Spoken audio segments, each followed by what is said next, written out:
Hello, this is a video tutorial on how to use OBS Studio to capture a partial part of your display.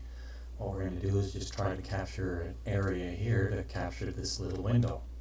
Now, normally you've got a window capture, display capture, or something like that, and we'll just click OK, and that's normally what you have. What we'll do here is we'll add in another display capture. We'll just call that partial.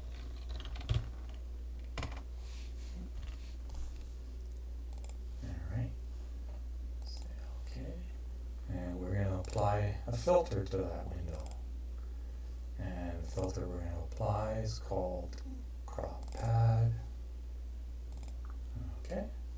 And now we're going to adjust the cropping position of the window so that only our desired area is exposed. So it's 1400.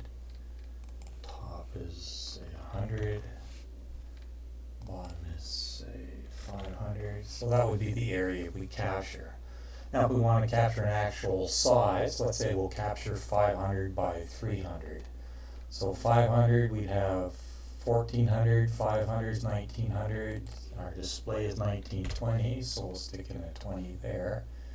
And 300 would make that 400, so we need 680 here, and that's our 1080 resolution there. And so this box here is now 500 pixels by 300 pixels, and I'm just going to resize my window in here to be about 500 by 300. I'll leave a little blue area around the box just so you can see that we're capturing the display and not the window itself. Okay, so we'll close. And next thing we got to do is come in here and tell our system to resize the output. Say yes. Essentially that's the same as just going into settings, going to video, and telling the base resolution and the output resolution to be 500 by 300 both. So now we can start recording. We'll start recording, blah blah blah, whatever's happening is going on. We can see stuff moving, and we'll stop recording, and our image is here. We'll right click on that little guy, get the media info, and we have a 500 by 300 pixel video. We'll just double click on that guy, and there we can see our video, and it's about, it's the same size as the original window.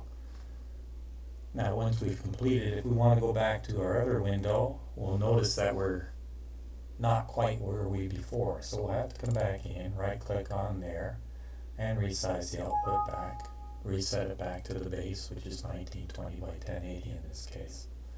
Okay, now if you don't do that, you're going to be a little bit screwed up, so just that's something to remember to do. Alright, well hopefully you found this video useful, informational.